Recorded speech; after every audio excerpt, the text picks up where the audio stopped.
Hello everyone. Welcome back to STS, Science, Technology, Economy, Strategy 등을 고민하는 곳입니다. 코어 CPI가 연중 최고치로 올랐는데 그런데도 시장은 결국 베어 마켓 랠리를 두 번째로 아주 강력하게 시작한 것으로 보입니다. 이게 왜 이렇게 된 건지 정리를 해보고요.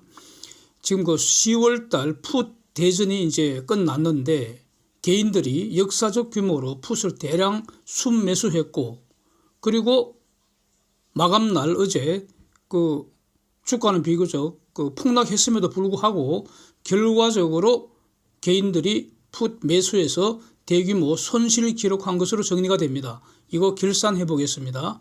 그리고 삼성중공업 LNGC 수주 관련해서 드릴 말씀이 있습니다.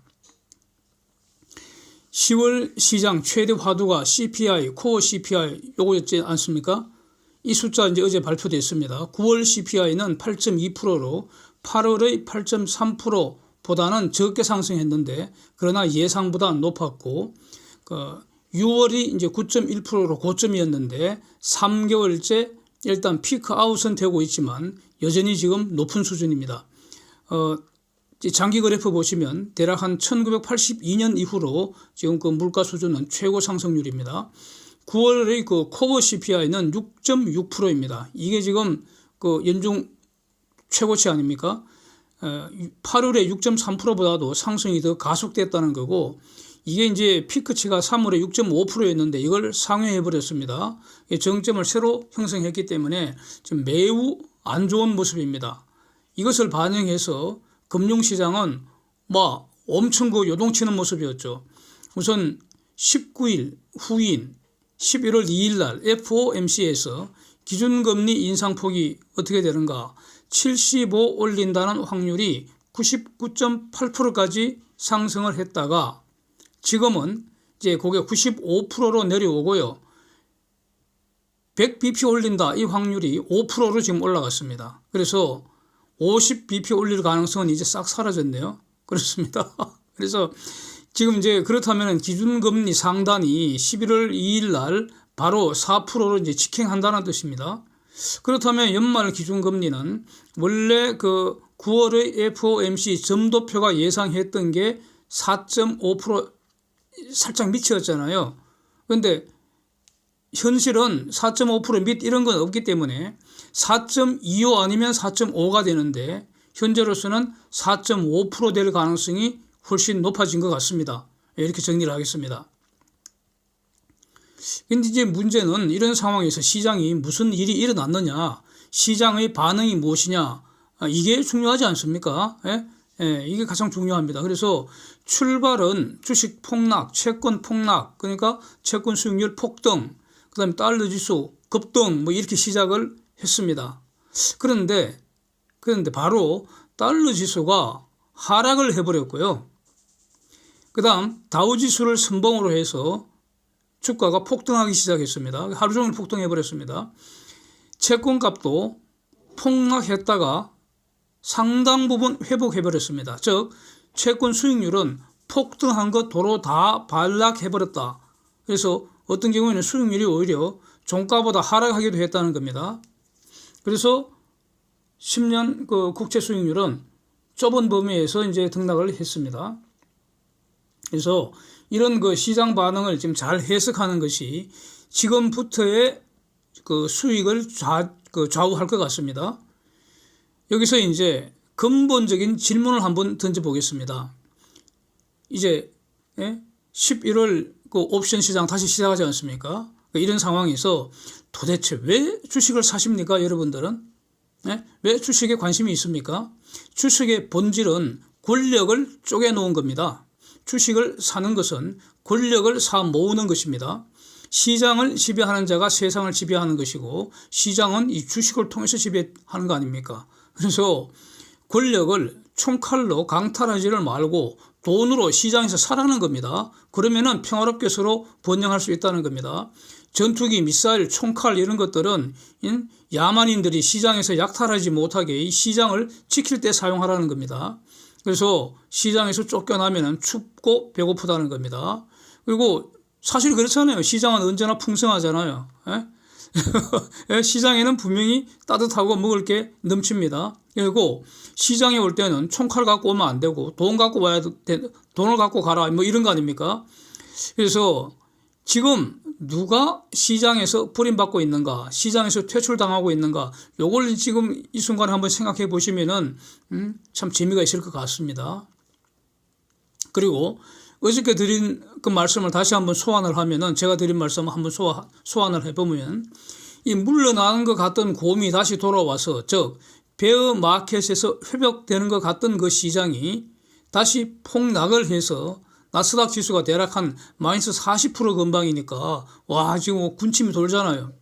그런데 기초적인 경제 지표는 지금 매우 양호하다는 겁니다. 이게 지금 그 연준 입장에서는 경기가 좀 더 많이 후퇴되기를 원할지도 모르겠는데, 사실은 의외로 강하다는 거 아닙니까? 3분기 GDP 성장률이 지금 2.9% 예상되고 있기 때문에 이 생각보다 매우 강하고, 고용시장은 매우 탄탄합니다. 아무 일도 없는 듯이 그렇게 튼튼합니다. 그렇다면 이거 이제 지난번에 말씀드린 것이, 이 기본적으로 그 대단한 호재성 재료인데 이게 지금 시장에 전혀 반영이 되고 있지 않았다는 겁니다. 그래서 이제부터는 호재로 인식을 하고 이 포스트 인플레이션 시대를 준비를 해야 되는 거 아니냐. 그래서 이후 시장을 주도할 주식을 이제는 매수를 시작하는 것이 맞다, 이런 말씀을 드린 걸로 저는 기억하고 있습니다. 저는 그런 생각을 가지고 있기 때문입니다. 그래서 지금 이런 생각을 글로벌 선수들도 같이 하고 있다가 그게 바로 어제 폭발적으로 반응한 거 아닌가, 이렇게 정리하고 싶습니다. 그리고 그러면 어제 한국 시장은 뭐냐? 이거는 글로벌 트렌드와는 무관하고요. 그냥 옵션 만기일에 대응한 것일 뿐이다. 의미 없다. 이렇게 말씀드렸지 않습니까? 어제 오전에 옵션 관련해서, 시장 관련해서 말씀드릴 때 이런 말씀 드렸죠. 그래서 우리는 오늘 만기 지나고 내일, 즉 오늘부터 이제 4분기 본격적으로 방향성을 잡을 것 같다, 이런 말씀 드렸지 않습니까? 그래서 어제 같은 날에 평소에 주목하던 주식가 아마 쭉 많이 하셨을 것이라고 믿습니다. 하여튼 저도 삼성중공 그 전날보다 더 많이 좀 추가를 했습니다. 하여튼 그래서 시장은 지금 시장의 움직임을 보면은 인플레이션은 정말로 정점을 형성했거나 아니면 이미 정점을 지나서 둔화되는 것으로 이렇게 그 판단을 진짜 하는 거 아니냐. 만약에 시장이 인플레이션에 대해서 이런 판단을 하지 않았다면 어제 무슨 일이 벌어졌어야 되느냐. 시장에서 일단 주가보다는 10년 국채 수익률이 폭등, 즉 채권값이 폭락했어야 했습니다. 그런데 그러질 않았다는 겁니다. 그렇다면은 이 금리 인상도 지금이 피크를 거의 피크 근방을 지나는 거 아니냐. 물론 앞으로 좀 더 한 몇 번 더 남아 있습니다. 내년 상반기까지 남아 있는데, 그러니까 내년 이후에 그 금리 인상 그 사이클은 지금보다 훨씬 천천히 돌아가기 때문에, 그러니까 사실상 이제 지금부터 피크 근방을 지난다는 것이죠. 그렇게 본 거 아니냐 이겁니다. 이렇게 해석하는 것이죠.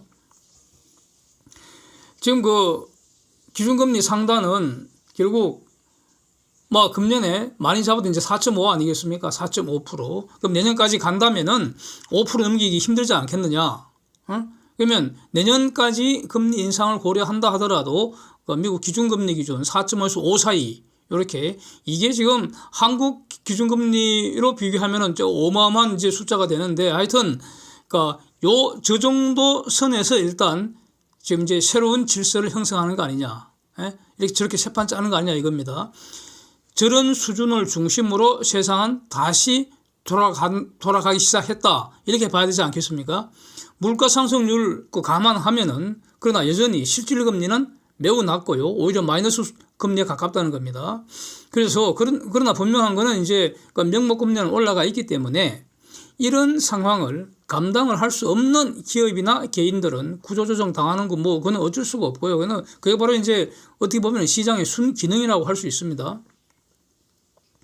이런 상황에서 이제 포스트 인플레이션에 주도할 수 있는, 앞으로 지금부터 성장을 주도할 수 있는 그런 종목들을 중심으로 시장이 움직인 거 아니냐, 이렇게 보는 것이 맞지 않을까 싶습니다.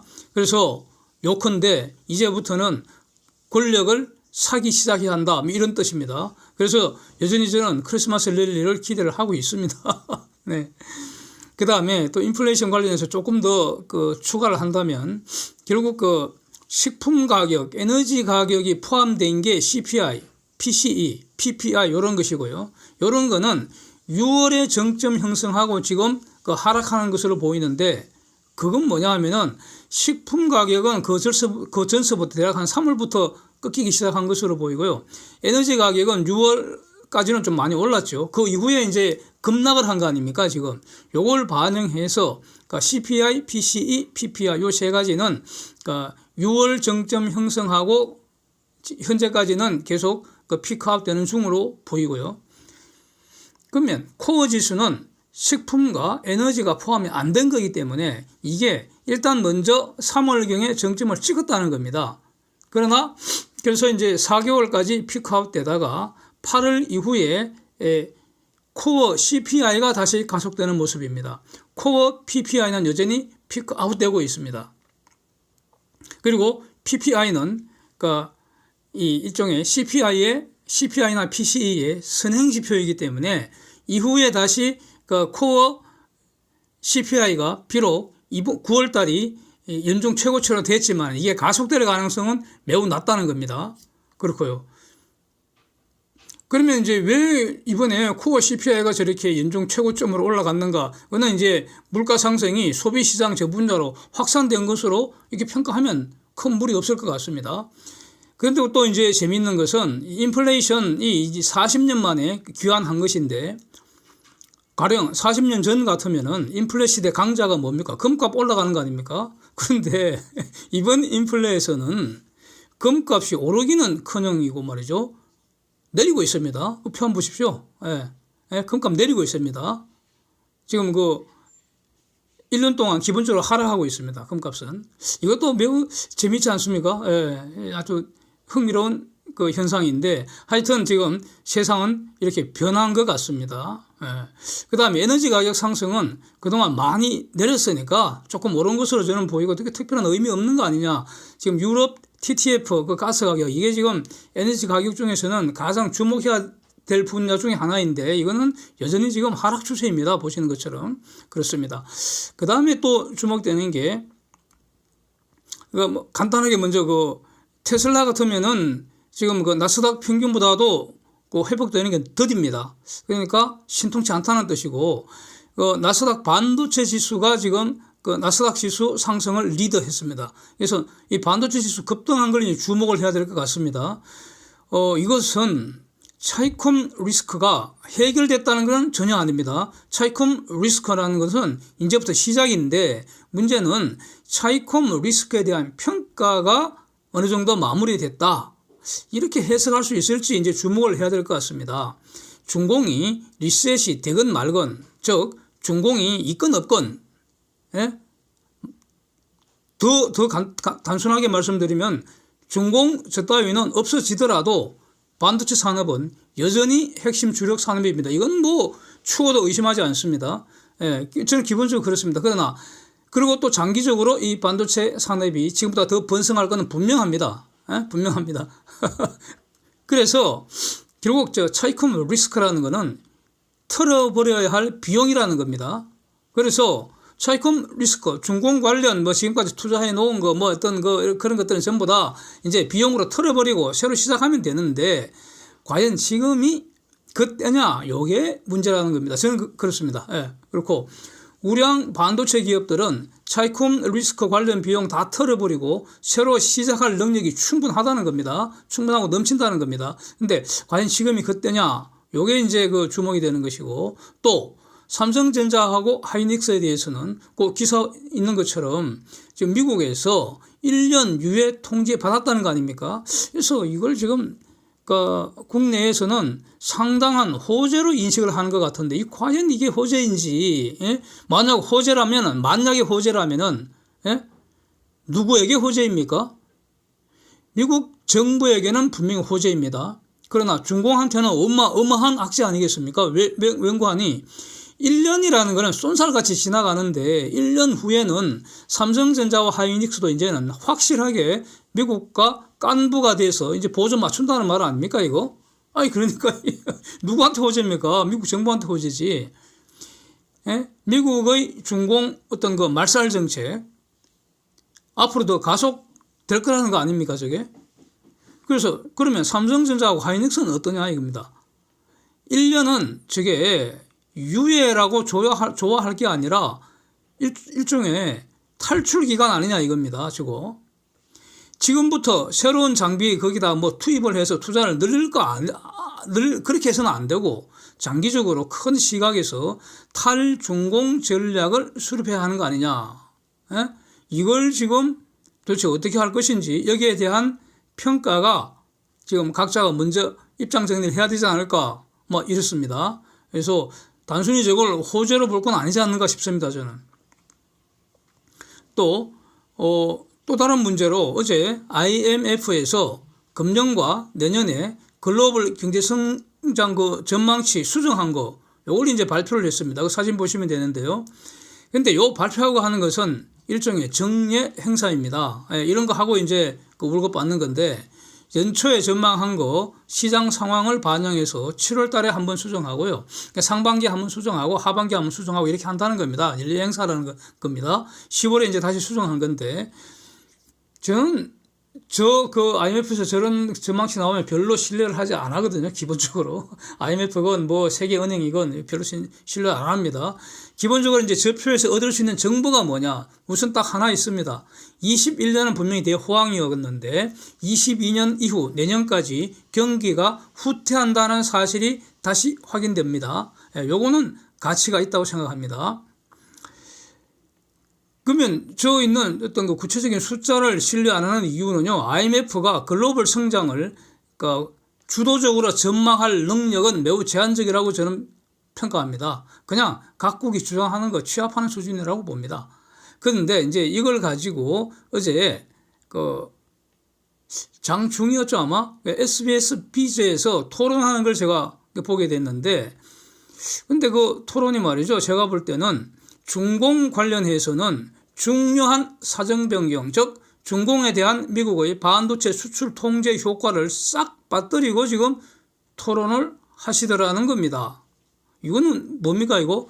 안고 없는 찐빵을 먹고 나서는 찐빵 맛있다 맛없다 이거 평가하는 것과 같지 않습니까?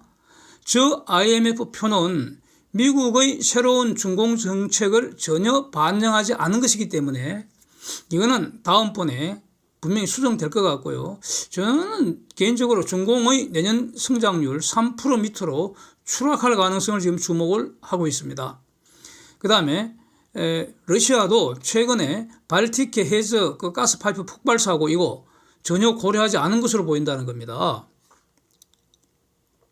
서방은 이 가스파이프 이 폭발 사건을 지금 가스 무기화의 수단, 에너지값 폭등을 유발하고 그 다음에 지금 그 가스 파이프에 가스를 배달은 지금 안 하고 있지만 그 비어 있는 게 아니라 가스를 꽉 채워놔야 된다고요. 폭발을 하기 전에. 그러니까 노드 스트림 1, 2 전부 다 가스 꽉 차 있다고요. 그리고 가스를 꽉 채워넣기 위해서는 압력을 높여야 합니다. 105바 이상, 즉 대기압의 105배 이상 고압으로 유지를 해야 합니다. 저거 돈이 많이 듭니다. 그냥 공짜 아니라는 겁니다. 그러면 그 돈 지금 누가 쓰고 있습니까? 러시아가 쓰고 있잖아요. 그러니까 제가 생각하기에는 부사 뿌리면은 유지 비용 줄어들잖아. 그 다음에 이제 에너지 값이 그냥 폭등해버리면은 거기서 또 이익을 누릴 수 있잖아. 뭐 그건 노린 거 아닌가 싶은데 어쨌든 간에 지금 서방에서는 저게 누군가 고의적인 사보타지를 본다는 것이기 때문에 하여튼 추가로 러시아를 제재한다는 거 아닙니까? 오일 상한제 바로 시행하는 것 외에 가스 상한제 지금 시행한다는 겁니다. 그래서 러시아 에너지는 더욱더 시장에서 아웃시킨다는 겁니다. 이것은 러시아 경제에 엄청난 손실이 된다는 겁니다. 이거 거의 뭐 지금까지 역사상 경험하지 못한 초유의 일이라는 겁니다. 이거 지금 손실이 어느 정도 될지 제대로 지금 계산하기 힘들다는 겁니다. 산수 안 될 정도로 엄청난 손실이 발생할 가능성이 있다는 겁니다. 러시아 에너지 산업 자체가 파탄될 가능성도 있지 않습니까? 그 다음에 러시아 에너지 산업과 연관된 산업들이 줄줄이 파탄될 가능성이 있지 않습니까?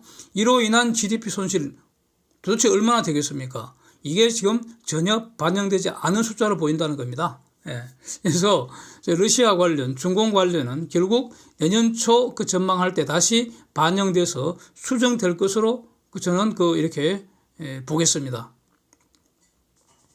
삼성 중공업 관련해서는 어제 이제 장 마감 후에 제가 궁금한 게 한 세 가지 정도가 있어서 아주 오랜만에 주식 담당하시는 분하고 한번 통화해서 질문을 좀 드렸습니다.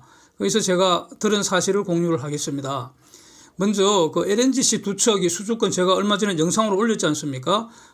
그 내용이 엑손이 사용할 LNGC 일단 두 척, 전부 앞으로 한 7척가량 남았는데 일단 두 척을 말레이시아 선사인 MISC의 자회사하고 이제 용선 계약을 맺었다는 것이죠. 그러니까 MISC는 그 배를 나중에 엑손한테 서로 약속한 기간에 넘겨줘야 하니까 이제 MISC가 배가 없으니까 자기들이 만들 재주도 없기 때문에 그걸 이제 삼성중공업한테 우선 두 척을 발주를 하고 순차로 더 발주할 것 같다 이렇게 외신 보도가 많이 나왔습니다. 그때 한 5개 이상 그러니까 유럽 해양 분야 유럽 언론들인데 거기에 대략 한 2주 전서부터 보도가 굉장히 많이 됐습니다. 그래서 첫 보도 나오자마자 제가 바로 영상을 올린 거기 때문에 그래서 그때도 영상에서 말씀드렸지 않습니까? 이게 지금 이미 수주 공시된 내용인지 그게 이제 저는 걱정이 돼서 만약 그렇게 되면은 잘못된 거니까 그래서 여러 번 체크를 했는데 그건 아닌 것 같아서 이제 올린다고 말씀드렸었죠. 그래서 이게 아직도 공시가 없어서 그래서 이게 가장 궁금해서 일단 어제 장 끝나고 제가 전화를 거의 잘 안 합니다. 예, 오랜만에 이제 물어봤는데 이 내용을 대답은 아주 간단한 것 같습니다. 지금 협의 중이라고 하네요. 예, 협의 중이랍니다. 두 척 협의 중이라고 합니다. 그래서 이제 그러면 추가 5척도 삼성중공업이 수주 가능성이 있느냐 이런 질문에 대해서도 그렇게 협의 중이라고 이렇게 확인을 해준 거 이렇게 저는 확인을 받은 것을 이렇게 이해를 하고 있습니다. 좋은 소식이죠, 이거는. 그래서 여기 관련해서요, 그 이후에 나온 거 제가 영상에서는 말씀드리지 않았지만 어떤 일부 외신, 요거는 한 개 정도인 것 같은데 그 외신에서는 MISC 자회사가 삼성중공업한테 발주한 걸 사인을 했다고 말레이시아 정권거래소에 공시까지 했다는 겁니다. 파일링이 공시한다는 거니까. 예? 그렇게 보도한 걸 제가 읽었다는 겁니다. 그래서 이런 것까지 질문을 했었는데 당연히 주담은 이런 걸 확인할 수는 없겠죠. 하여튼 이 부분은 기다리면 수주가 있지 않을까, 수주 공시가 나오지 않을까 저는 이렇게 이해를 하겠습니다. 두 번째로 이제 해양 플랜트 관련해서 에키노르하고 지금 추진 중인 위스팅 FPSO 그렇죠? 바렌츠해에 있는 그거는 아마 금년 내에 거의 수주 가능성이 매우 높다고 다시 확인해 주네요. 그러니까 아마도 한 12월경 수주 될 것 같다 이런 여기까지 제가 확인을 받았습니다. 그런데 이제 아쉬운 실망스러운 게 하나 있는데 지난번 그때도 말씀드린 게 카타르 가스의 NFPS 이 프로젝트 이게 그 당시에는 이전 영상에서는 11일 이내에 수주될 것 같다고 그 당시에 그때 주담이 말을 했거든요. 그래서 영상에서 그렇게 전달한 것인데 요거는 삼성중공업이 탈락하는 것 같습니다. 요거는 제가 이해한 것입니다. 예, 탈락하는 것 같습니다. 다시 말씀드리면 카타르가 조만간 NFPS 입찰 발표는 하는 것 같은데 삼성중공업은 유력 후보가 아니라는 겁니다. 탈락이라는 겁니다. 그래서 좀 실망스럽죠. 할 수 없죠. 대신에 삼성중공업은 다른 FLNG에 지금 집중을 하고 있다고 이렇게 말은 하고 있는데 이건 나와야 나오는 것이죠. 네. 세 번째로는 후판 가격 인하 협상 이거는 지금 인하시키려고 협상 중에 포스코가 지금 물난리 때문에 지금 잠시 중단되었다. 그러니까 아직 결정된 건 아니다. 요런 내용으로 확인을 제가 받았습니다. 이 외에 이제 그 조선업 관련 주제들이 지금 굉장히 많은데 사실은 다 어떤 그 타픽이 뜰 때마다 이렇게 소화를 하려면 영상을 하루에 한 2개, 3개 이렇게 올려야 되는데 최근에 그러지를 못해갖고 주제들이 굉장히 많은데 양이 너무 많아서요. 그래서 주말에 별도 영상으로 이렇게 말씀을 드리도록 하고요. 마지막으로 이제 10월 옵션 대전 이걸 이제 결산을 한번 해야 할 것 같습니다. 이거 지난 9월 30일부터 그냥 제가 시작을 했기 때문에 일단 마무리를 하고 이제 11월을 맞이하는 게 좋을 것 같습니다. 옵션 매수자들에게는 지금 천만 다행으로 어제 코스피 200 지수가 하락을 해서요. 손실 규모를 좀 줄일 수 있었다. 저는 이렇게 평가를 합니다. 옵션 매수 세력 대패 결론은 달라지지 않았다. 요 점을 지금부터 보겠습니다. 이제 우선 보시는 자료가 옵션 시세표인데 요거는 좌상단이 보실 때 좌상단이 어제 마감날 장 시작 직전의 시세표고요. 직후 장 시작하자마자 바로 옵션 시세표고요. 그다음에 시계 방향으로 정오, 그다음에는 장 마감 전. 그래서 좌하단이 장 마감 후 시세표입니다. 이렇게 보시면 되고 지금은 저 표를 이제 볼 수가 없습니다. 거의 영원히 역사 속으로 사라져 버린 거죠. 이제 3시 30분에 코스피 200 지수가 확정된 후에 마감 시세표는 아무런 의미가 없습니다. 그냥 아무 의미가 없습니다.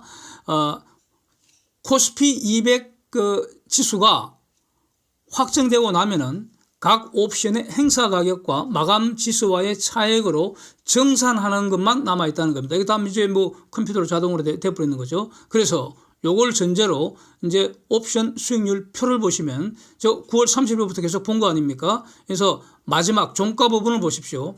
코스피 200 종가는 282.57입니다. 그렇죠? 예, 요거는 역사적 값입니다. 282.57 언제나 확인할 수 있습니다. 따라서 풋 282는 꽝입니다. 꽝입니다. 0입니다. 0. 가치가 0이니까 가격도 0입니다. 장부에서 사라지는 겁니다. 그래서 행사가격 282.5 밑에 있는 모든 풋의 가치는 0이 되고요. 예? 그 다음에 행사가격 282.5 위에 있는 모든 콜의 가치도 0입니다. 이렇게 되죠. 그 다음에 콜 282의 가치는 어떤가? 마감지수 282.57과 행사가격 282.5의 차이인 콜 282의 가치는 0.07입니다. 0.07. 그래서 9월 30일 맨 위에 줄에서 그 가격이 5.74, 풋 282가 5.74였죠. 그 표를 올릴 당시에 장중이었을 겁니다. 그걸 이제 매수를 했다면은 143만 원에 매수를 했어야 된다는 겁니다. 돈 143만 원 줘야지 주고 샀던 풋 282는 지금 꽝이 됐다, 0이 됐다. 이런 것 뜻이죠. 그 다음에 이제 개인은 콜을 팔았으니까 만약 그걸 114만 원에 팔았다면은 그러면 콜 282는 만 원 돌려주고 113만 원 이익이 실현됐다 이런 뜻입니다. 그러면은 만약에 콜 282 팔고 풋 282 샀다면은 그러면 143만 원 마이너스 143 더하기 113 이렇게 하면은 계약당 한 30만 원 손해 이렇게 된다는 겁니다. 그렇죠? 동시에 했다면 그렇고요. 그 다음에 만기 주가가 크게 하락을 해도 9월 30일 등 가격이었던 풋이 꽝이 됐다. 요거 다시 한번 말씀을 드리고 여기서 이제 추론을 하면은 대략적으로 추론합니다. 대략적으로 정확한 거는 사실 의미가 없고요. 대략 추론하면은 개인은 콜 매도 255억 그거 대부분 이익 실현했다고 봐주죠. 이익이 저거 이상 늘어날 수는 없습니다. 이익의 한도는 255억입니다. 저거 이상 이익 볼 수는 없고요. 풋 매수 1,095억 원 중에서 아마도 대략 한 300억 원 정도는 살아남은 것 같습니다. 300억 정도는 살아남은 것 같습니다. 어제 만기 그 주가가 폭락했기 때문에 300억 정도 살아남았다는 뜻입니다. 그러면 795억 원 정도는 꽝 돼버렸습니다. 그래서 개인은 순손실 대략 540억 정도 확정돼 버린다는 겁니다. 이게 꽝이 됐다는 겁니다. 그래서 외국인은 콜 매수 278억 원은 대략 모조리 꽝 났습니다. 예? 그러나 풋 매도 987억 원 대부분 이익 실현한 것으로 봅니다. 그래서 외국인들 순이익은 700억 이상이다 이런 뜻입니다. 예? 나머지는 뭐 기관들 몫이겠죠. 그래서 그러면 이제 이 분석이 맞는가 다른 방식으로 한번 체크하기 위해서요. 가령 풋 290 이게 지금 내가격 아닙니까? 어제 종가가 282.5니까요. 282.57이니까. 그래서 풋 290을 집중적으로 봤습니다. 그래프 한번 보시죠. 풋 290. 여기서 왜 290인가? 그거는요. 지수 290, 코스피 200, 지수 290 근방에서 개인들이 집중 매수를 시작했기 때문입니다. 그전에는 오히려 풋을 매도를 했습니다. 그러다가 주가가 급락하니까 평가 손해 왕창 났겠죠. 그래서 어떠 싶어서 이제 그 지수 290 근방에서부터 풋을 대량 매수하기 시작했다는 겁니다. 예. 그래서 이제 등 가격이 풋 290이니까 풋 290의 일생을 한번 보십시오. 그래프. 풋 290의 일생. 자, 사상 최고점이 공교롭게도 9월 30일 12.3이네요. 사상 최고점. 만약에 개인들이 여기서 샀다면 어떻게 되느냐. 저걸 12.3에 샀다면 아마 그런 일은 잘 없으리라고 보는데 개인들은 내가격은 잘 안 사거든요. 예. 주로 등 가격 아니면 외가격을 많이 사죠. 개인들은. 언제나 그런 것 같습니다. 그래서 만약 저걸 여기서 샀다면 어떻게 되느냐. 풋 290의 만기 가치는 7.43입니다. 7.43. 즉 12.3에 산 거를 7.43으로 결판 났으니까 손해난다는 겁니다. 개당 4.87 손실입니다. 즉 계약당 121만 원 깨진다는 겁니다. 9월 30일 날 산 것도 주가가 그 다음에 이렇게 폭락을 했는데도 불구하고 깨진다는 겁니다. 이게 지금 참고하시라고 말씀드리는 거고요. 그래서 가령 9월 26일 저 풋 290을 평균 매수당 한 6 정도에 샀다고 치죠. 그래도 이익은 계약당 1.43, 즉 한 꼴랑 35만 원에 불과하다는 겁니다. 그런데 지금 옵션 시장에서 언제나 반복되는 현상, 개인들은 대부분 등 가격에서 외가격 위주로 매수하는 경향이 있습니다. 첫 번째 사실이고요. 두 번째 사실, 언제나 반복되는 사실 1. 개인은 대부분 등 가격에서 외가격 위주로 매수하고요. 두 번째 사실, 이건 언제나 만기 후 남은 미결제 수량을 보면요. 만기지수 근방과 그 다음에 가까운 외가격 종목의 미결제 수량이 왕창 몰려 있습니다. 대부분 꽉 난다는 거죠. 예, 이번에도 그렇습니다. 예, 거의 그래서 개인들 누적 순매수 1,052억 원의 종목 구성은 대부분 꽝된 종목 중심으로 갖고 있을 거라는 겁니다. 그래서 어제까지 마감일 폭락이라는 이 장세에서도 개인 풋 순매수에서 대규모 손실 기록했을 것이고, 즉 개인 패배로 끝났다는 겁니다. 물론 만약 지난번 미국 시장처럼 한국장이 어제 그렇게 상승할 수도 있었고요. 예, 그래서 만약 그랬다면은 풋 매수 금액 전부 꽝 되고 콜 매도에서도 풋 매수 금액에 버금가는 추가 손실이 발생할 수도 있었다는 겁니다. 어쩌면 지수가 더 많이 올라 버렸다면은 콜 매도에서 풋 매수 손실 이상의 손실이 날 수도 있었던 그런 매우 위험한 구조였다는 거 다시 확인을 하겠습니다. Thanks for watching. See you next.